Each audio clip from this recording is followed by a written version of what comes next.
ನಮ್ಮ ಜೊತೆಗೆ ಸವಿತಾ ಕೊರೆಕನ ಇದ್ದಾರೆ. ನಾನು ಅವರ ಅನಂತ ಆಗ್ರೋ ಶಾಪಿಗೆ ಬಂದಿದ್ದೆ. ಕಣಿಲೆ ವಿಚಾರವನ್ನು ಮಾತಾಡಿದೆವು ನಾವು. ಹಾಗೆ ಹೇಳಿದರು, ನಾವು ಕಣಿಲೆ ಪತ್ರೊಡೆ ಮಾಡ್ತೇವೆ ಅಂತ ಹೇಳಿದರು. ನಾನು ಇಷ್ಟವರೆಗೆ ಕಣಿಲೆ ಪತ್ರೊಡೆ ತಿನ್ನಲಿಲ್ಲ. ಸೊ ಅವ್ರ ಹತ್ರ ಅದರ ರೆಸಿಪಿ ಅವರು ಹೇಗೆ ಮಾಡಿದ್ದಾರೆ, ಏನು ಅನುಭವ ಅಂತ ಕೇಳೋಣ. ನಮಸ್ಕಾರ. ನಮಸ್ಕಾರ. ನಿಮ್ಮ ಕಣಿಲೆ ಪತ್ರೊಡೆ ಸ್ಟೋರಿ ಒಂದು ಸ್ವಲ್ಪ ವಿವರ ಕೊಡಿ. ಕಣಿಲೆ ಪತ್ರೊಡೆ ಬಾಕಿ ಪತ್ರೊಡೆ ಮಾಡಿದ ಹಾಗೆ ಮಾಡೋದು. ಅಕ್ಕಿಯನ್ನು ಒಂದು 4-5 ಗಂಟೆ ನೆನೆ ಹಾಕಿ ಆಮೇಲೆ ಅದಕ್ಕೆ ರುಬ್ಬುವಾಗ ಮೆಣಸು, ಉಪ್ಪು, ಹುಳಿ, ಬೆಲ್ಲ ಸ್ವಲ್ಪ ಎಲ್ಲ ಹಾಕಿ ಒಂದು ತರಿಯಾಗಿ ರುಬ್ಬಿಕೊಳ್ಳೋದು.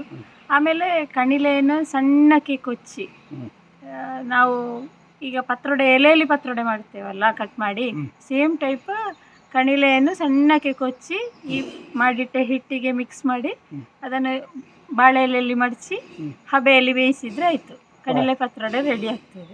ರೆಡಿ. ತುಂಬ ಸೂಪರ್ ಇರ್ತದೆ, ತಿನ್ನಲಿಕ್ಕೆ ಟೇಸ್ಟ್ ಆಗಿರ್ತದೆ. ಹೌದಾ? ಒಳ್ಳೆ ಟೇಸ್ಟ್. ಈಗ ಇತ್ತೀಚೆಗೆ ನೀವು ಏನು ಕಣಿಲೆ ಸಿಗ್ತಾ ಉಂಟು ನಿಮಗೆ? ಇಲ್ಲ, ನಮಗೆ ಸಿಕ್ಕದೆ 1-2 ವರ್ಷ ಆಯಿತು ಕಣಿಲೆ. ಸಿಕ್ಕಿದ್ರೆ ನಾವು ಖಂಡಿತ ಮಾಡ್ತೇವೆ. ಕಣಿಲೆ ಸಿಕ್ಕಿದ್ರೆ ಈಗ ಕಣಿಲೆ ಸಿಕ್ಕಿದ್ರೆ ಖಂಡಿತ ಮಾಡ್ತೇವೆ.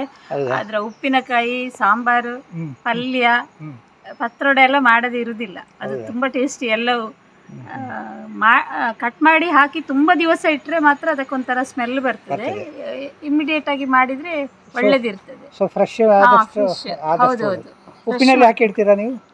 ಉಪ್ಪಲ್ಲಿ ಅದೇ 1 ದಿವಸ ಎಲ್ಲ ಅಷ್ಟೇ. ಯಾರು ಹೇಳ್ಕೊಟ್ರು ನಿಮಗೆ? ಅದನ್ನೆಲ್ಲ ಕೆಲವೆಲ್ಲ ನಾವೇ ನೋಡಿದ್ದು, ಮಾಡುವ ಏನಾಗ್ತದೆ ಅಂತ ಹೇಳಿ. ಹೊಸ ಹೊಸ ರೆಸಿಪಿ ಮಾಡ್ತಾ ಇದ್ರ? ಉಪ್ಪಿನಕಾಯಿ, ಸಾಂಬಾರು, ಪಲ್ಯ ಎಲ್ಲ ಮಾಡ್ತಾ ಇದ್ರು. ಪತ್ರೊಡೆ ನಾವೇ ಟ್ರೈ ಮಾಡಿದ್ದು. ನೀವೇ ಟ್ರೈ ಮಾಡಿ ಅಂತ ಹೇಳಿ. ಹೌದು, ಅದು ಮಾಡಿರ್ಬೋದು, ಗೊತ್ತಿಲ್ಲ. ನಾವು ಟ್ರೈ ಮಾಡಿದೆವು, ಒಳ್ಳೇದು ಬಂತು. ಓಕೆ, ಧನ್ಯವಾದಗಳು. Thank you sir.